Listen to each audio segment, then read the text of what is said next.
Halo teman-teman semuanya, kita bertemu kembali di kuliah spiritual dan langsung saja kita sambung cerita kita yang kemarin.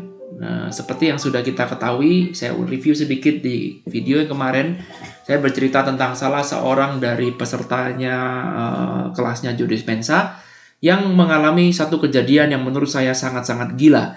Ya, jadi suaminya bunuh diri, lalu kemudian harus menghidupi 4 orang anak, dan kemudian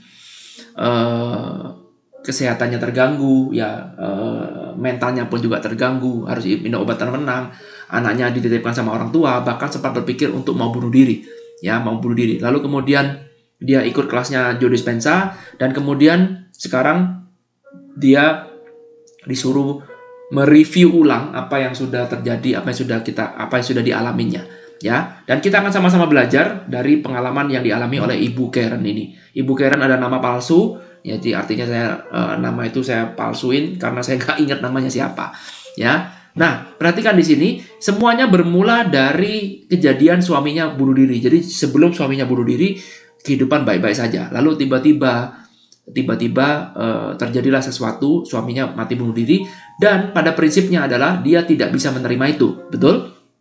Ya, jadi pada prinsipnya, kalau kita lihat dari kacamata spiritual, sebenarnya dia tidak bisa menerima kejadian itu sehingga berpikir, kenapa?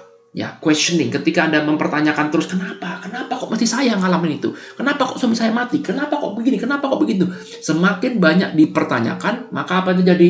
Yang terjadi, mind akan men-create thought. Ya, semakin Anda banyak bertanya, thought itu akan terus semakin thought itu akan menjadi semakin penuh, ya. Jadi pikiran di sini menjadi semakin penuh, semakin Anda tidak bisa menerima, maka pikirannya akan semakin penuh dan menutupi syakti yang ada di dalam diri Anda, energi kehidupan.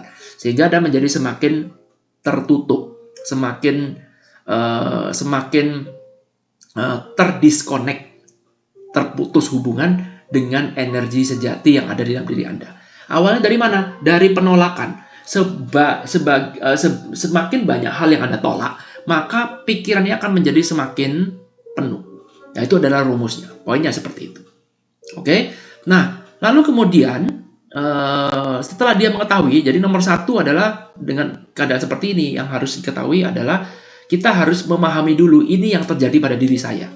Yes, ini yang terjadi. Kita nggak lari dari masalah, kita nggak berpura-pura nggak ada masalah. No, ya kita nggak pura-pura happy. Nomor satu adalah kita mengakui, yes, sekarang saya sedang tidak bahagia. Nomor satu itu dulu. Kenapa saya tidak bahagia? Kita tahu penyebabnya adalah, saya bermula dari seperti ini. Jadi, bagan seperti ini sebenarnya ini juga berlaku bukan cuman buat Ibu Karen ini, tapi kita juga bisa membuat bagan buat diri kita sendiri. Karena kita akan pengen tahu nih awal mulanya dari mana. Kita pasti akan tahu kalau Anda mau mengalami depresi, Anda mengalami trauma, pasti akan tahu di mana awal mulanya nih. Sebelum di mana kejadian di mana sebelumnya fine-fine aja, tiba-tiba wah terjadi sesuatu. Nah, disitulah awal mulanya. Lalu kemudian kita buat bagannya seperti ini, dan kemudian kita akan mengetahui bahwa sejak itu kemudian saya terconnect dengan sakti saya, dengan energi hidup saya. Jadi seperti sudah kita bahas kemarin, energi hidup itu sama seperti listrik. Anda punya blender misalkan, ada mechanical-nya, ya. Jadi percuma blender itu mau secanggih apapun kalau nggak dikoneksi sama listrik, ya nggak ada guna juga. Ya, bisa dipahami? Full charge sudah. Oke, good. Ya, jadi setelah membuat bagan seperti ini, ya, lalu kemudian dari sini Ibu Karen akan mendapatkan satu pemahaman. Wow, ternyata benar juga. Timbul satu pertanyaan, ya seperti yang sudah kita bahas kemarin.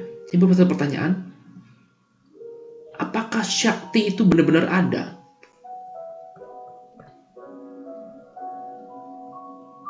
Jawabannya jangan jawab dulu, tapi kita tanyakan dulu pada diri kita, apakah energi hidup itu, apapun itu, chi, energi hidup, ya energi Tuhan, higher self, whatever itu, ya. Jadi kita sebutnya sebagai sakti aja, istilah aja, jangan pusing dengan istilah, ya. Apakah sakti itu memang benar-benar ada di dalam diri kita?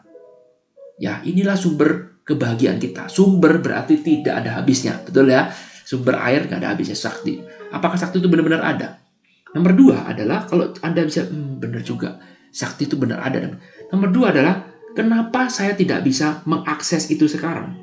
Kalau sakti itu benar-benar ada, ya, kalau sakti itu ada dalam diri saya, kenapa saat ini saya tidak bisa terkoneksi? Nah, ini kenapa pada saat ini saya tidak bisa terkoneksi dengan sakti saya? Nah, ini dia nih. Dari pertanyaan seperti ini, maka ini akan mengurangi intensitas mind kita untuk membentuk thought yang lebih dalam lagi. Ya, perhatikan. Semua bermula dari mana? Dari namanya pertanyaan. Kalau pertanyaan Anda, jawabannya ada, kenapa ya kok saya yang ngalami ini? Kenapa kok saya? Kenapa kok saya? Kok bisa saya? Harusnya. Kenapa? Harusnya orang lain. Kenapa? Padahal saya ini orang yang rajin, misalkan. Padahal saya ini adalah orang yang baik. Kenapa saya mesti ngalami ini? Maka akan ada jawaban. Setiap pertanyaan Anda selalu akan ada jawabannya. Betul? Ya. Maka ingat sistem RAS dalam tubuh Anda, ya, RAS dalam pikiran, ya. RAS adalah sebuah sistem yang akan mencari jawaban dari semua pertanyaan Anda. Jadi RAS itu ada fokus ketika Anda perintahkan otak Anda untuk cari mobil berwarna merah. Mendadak Anda akan sering melihat mobil berwarna merah. Ketika Anda perintahkan otak untuk cari kupu-kupu warna kuning, mendadak Anda, iya Pak, saya hari ini ketemu kupu-kupu warna kuning. Sehingga kupu-kupu yang warna hijau atau kupu-kupu yang warna merah misalkan, ya, mungkin Anda akan diabaikan. Sama juga ketika Anda cari mobil warna merah, maka ada mobil warna hitam, warna putih, warna hijau, ya, akan diabaikan semua. Karena fokus, RAS nih, fokus. Untuk mencari apapun yang Anda perintahkan. Nah, sekarang kalau pertanyaannya, kita perintahkan otak melalui pertanyaan, lalu kemudian pertanyaannya, kenapa mesti saya? Maka otak akan mencarikan jawaban. Oh iya, karena memang kamu itu punya aib di masa lalu. Oh iya, memang karena kamu orang lemah. Karena kamu gini. Wah, sekarang gantian Anda akan diadili oleh otak Anda sendiri. Semakin Anda bertanya, kenapa kok saya yang alami seperti itu? Maka semakin tebel pikiran dan mind ini kumpul di sini.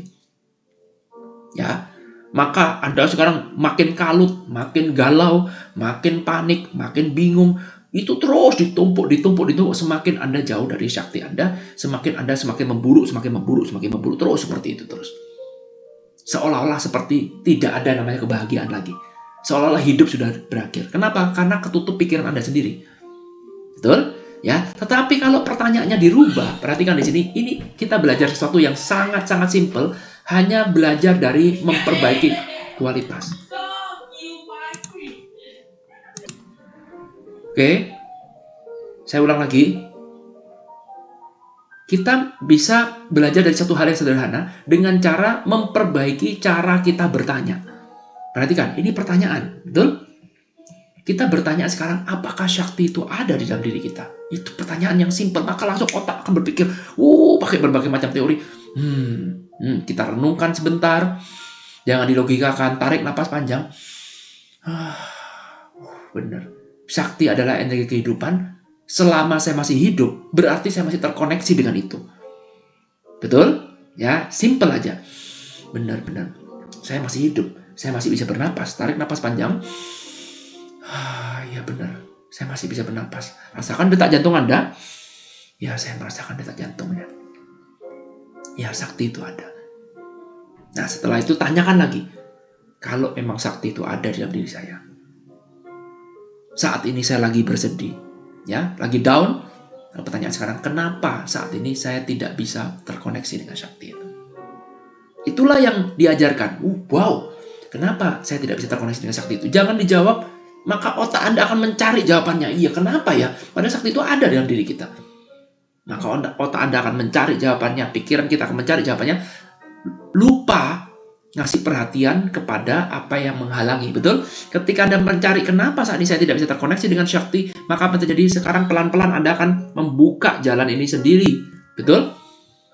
Dengan mengurangi pikiran kita tentang kenapa mesti saya. Ketika Anda blaming somebody else, ketika Anda menyalahkan orang lain atau Anda menyalahkan diri Anda sendiri, maka apa yang terjadi?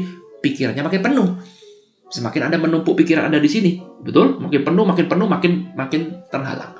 Tapi untuk membuka pikiran ini dengan cara apa? Dengan cara Anda bertanya. Ketika pertanyaan Anda dirubah kualitasnya, maka apa terjadi? Otomatis itu akan terbuka dengan sendirinya. Otomatis. Jangan langsung dijawab, direnungkan. Ya, ajak pikiran Anda untuk bertanya seperti ini. Sehingga sekarang pikiran kita sudah mulai mengurangi yang di sini-sini. Ya, barulah kemudian setelah Anda menerima dulu, barulah kemudian Anda bisa deal with it. Nomor satu, accept, menerima dulu. Yes, memang saya lagi nggak benar sekarang, saya menerima itu, dan kemudian barulah kita bisa deal with it. Kalau kita nggak menerima, maka kita cuma react with it. Saya ulang lagi, nomor satu adalah tahapannya Anda harus menerima dulu. Yes, memang saya nggak baik-baik saja sekarang. Nggak apa-apa, saya menerima itu.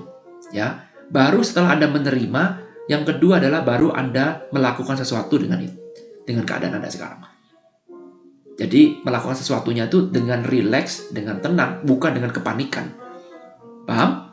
Ya, berbeda dengan orang yang tidak menerima. Orang yang tidak menerima itu, dia melakukan sesuatu itu berdasarkan rasa takutnya dia, berdasarkan paniknya dia, dan berdasarkan penolakannya dia. Enggak kok, saya nggak apa-apa kok.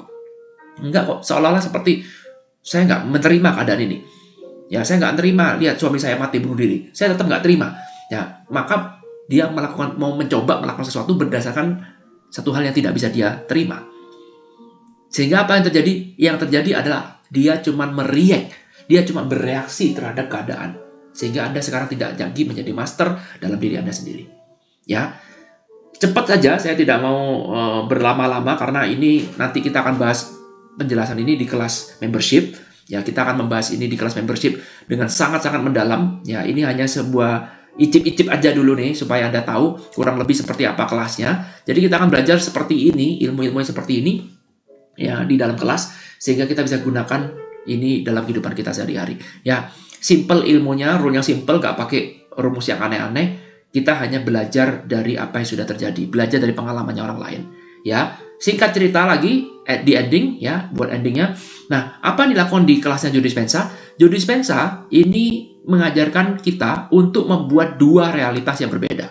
Jadi kalau kita lihat sekarang, kalau si Ibu Karen ini, kalau Anda lihat di sini, ya, dua realitas. Jadi realitas satu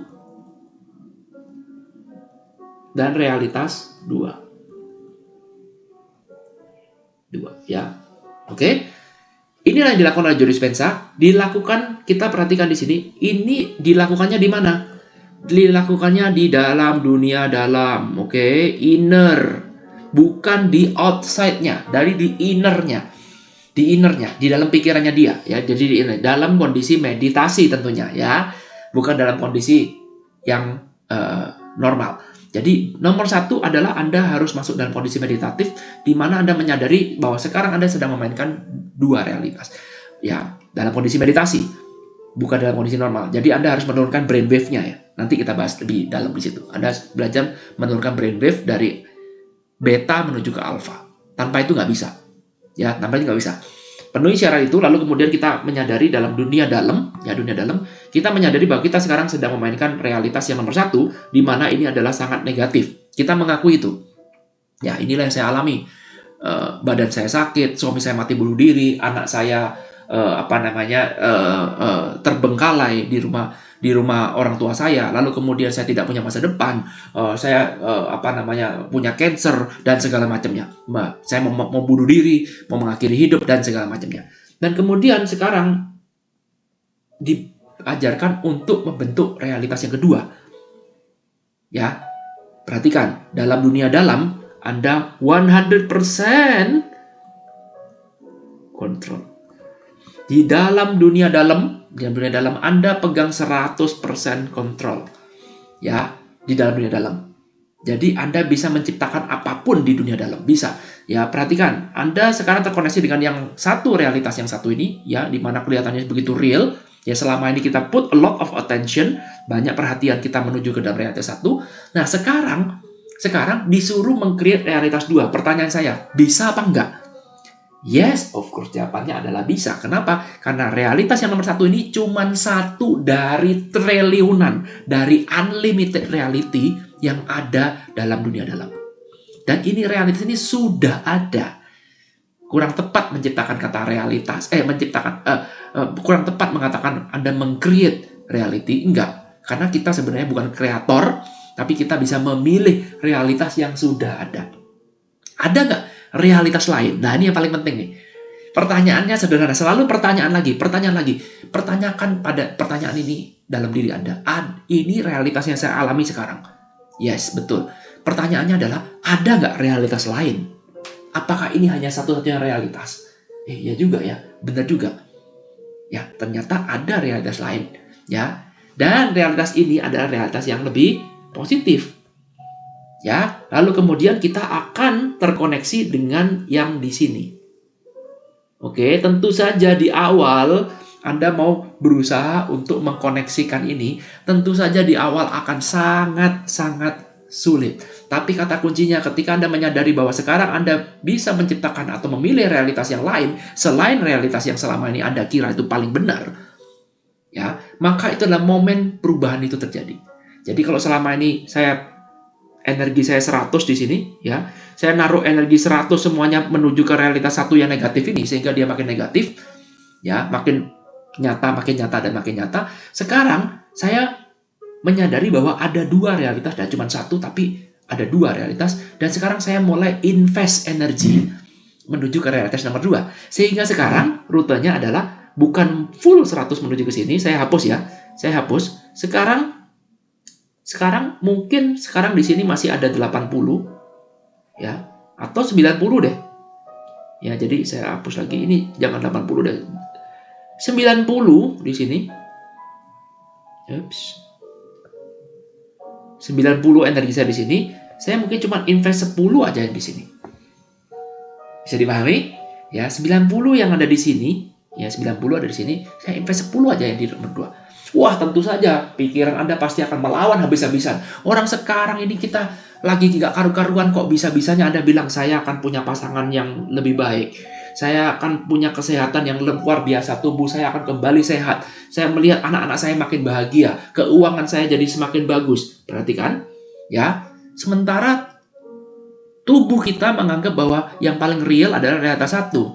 Pasti akan bentrok, pasti akan terjadi pertempuran yang gila-gilaan. Orang kamu sekarang lagi sakit, kok bisa-bisanya kamu ngomong sehat? Sih, ya, jadi status quo. Ya, ini pasti terjadi pertentangan. Jangan khawatir. Ya, ingat, realitas ini hanya akan menjadi realitas kalau Anda taruh atensi terus di situ. Kenapa realitas satu semakin hari semakin real? Ya, karena kita taruh a lot of attention ke realitas satu. Sekarang begitu realitas tersebar, tentu saja realitas yang satu ini pasti akan protes. Ya, paham ya? Ini kita lakukan terus sampai ya kita terus lakukan biarpun ditentang oleh tubuh, tetap kita lakukan terus lama-lama sampai misalkan menjadi 40 di sini. Ya. Sehingga kalau di situ 40, maka di sini cuma tinggal 60, betul? Sekarang ketika ini sudah naik dari 10 ke 40, maka ada kemajuan. Mulai ada bukti, mulai ada tanda-tanda bahwa benar juga. Mulai hidup Anda bisa berubah. Kenapa? Karena sekarang Anda sudah mulai investasi menuju ke realitas nomor 2. Dan kemudian dilakukan terus dalam waktu yang tidak instan. Ya, jadi terus ditelateni. Lalu kemudian apa yang terjadi? Yang terjadi di sini adalah 90. Yang ada 10. Ini adalah momen di mana hidup Anda sudah berubah 180 derajat. Di mana Anda sudah meng-attract banyak hal-hal positif. Dan perhatikan, inilah yang dialami oleh si Ibu Karen itu. Jadi Ibu Karen melakukan meditasi ini dengan menggunakan as if it already happened. Dia mengatakan seperti ini, saya ini udah sangat parah keadaan saya. Karena itu saya setiap kali meditasi, saya tidak akan pernah membuka mata saya sebelum saya bisa terkoneksi dengan saya punya Shakti di sini. Jadi saya akan merasakan kebahagiaan itu muncul dari dalam diri. Kalau saya belum merasakan itu, saya tidak akan buka mata. Itu yang ditanyakan itu jawaban dari Ibu Karen ketika ada peserta menyatakan, wah, Ibu Karen hebat sekali. Meditasinya berapa lama, Bu? Ya, jawabannya Ibu Karen adalah, saya tidak akan membuka mata, meditasi menutup mata ya, Saya tidak akan membuka mata sebelum saya bisa merasakan sakti ini, merasakan energi dari dalam diri saya ini mengalir dari hidup saya. Saat itu juga. Kalau saya belum bisa bersyukur, belum bisa gratitude, belum bisa belum bisa merasakan love mengalir dari dalam diri saya nggak akan buka. Saya akan ajarkan tubuh saya bahwa ini ada program yang lain. Jadi di awal dia tuh ngotot banget bagaimana mengubah yang bagaimana mengenalkan realitas kedua ini pada tubuhnya. Ya, bisa dipahami ya. Nah, kurang lebih seperti itu. Ini adalah gambaran secara garis besar kalau yang bisa kita pelajarin dari ceritanya si Karen ini. Hal-hal secara detailnya, ya ini tentu saja nih cuma garis secara umum ya. Hal-hal detailnya bagaimana itu nanti yang akan kita bahas di kelas membership ya. Sudah hampir selesai, saya masih perlu sedikit poles-poles sedikit. Jangan khawatir, nanti di kelas membership pasti sebelum saya mulai pasti akan saya launching dulu. Saya akan saya akan kabarin, jangan khawatir. Dan ini nggak langsung mendadak-mendadak tiba-tiba muncul, enggak. Dan videonya akan saya buat sejak saya buka kelas itu. Jadi kalau Anda langsung ikut, ya beruntunglah Anda karena Anda akan menikmati videonya itu setiap harinya. Ya, jadi step ketika saya buat itu sama seperti video ini, saya nggak suka buat video yang sudah ada, ya, yang sudah rekaman. Saya kepengennya membuat video 1 hari sekali, ya pengennya seperti itu supaya dapatnya fresh sesuai dengan apa yang saya dapatkan hari ini. Karena tujuan saya adalah sharing, jadi saya ingin men-sharingkan langsung fresh apa yang saya dapatkan hari ini. Karena kalau itu ditunda-tunda, kalau itu saya pending, maka ketika saya menyampaikan lagi, tiba-tiba nggak ada feel-nya, nggak ada mood-nya. Bisa dipahami ya? Ya. Nah, seperti itu. Kalau Anda lihat di sini juga saya punya materi sebenarnya di sini, ya. Ini juga materinya sama, dan ini materi mungkin nanti saya siapkan untuk di kelas membership aja. Jadi model-model kelasnya seperti ini. Dan saya yakin sekali apa yang akan saya sharingkan di kelas membership nanti pasti akan memberikan manfaat yang cukup besar dalam mengubah hidup Anda menjadi lebih baik dan lebih baik lagi. Oke? Terima kasih teman-teman semuanya sudah menonton video ini sampai akhir. Kalau memang suka video ini, jangan lupa Anda untuk mencatat. Ya, untuk mencatatnya itu paling penting. Anda harus mencatat supaya Anda punya pemahaman versi diri Anda sendiri. Oke? Terima kasih. Sampai ketemu di kuliah spiritual berikutnya. Thank you. I love you all. Bye.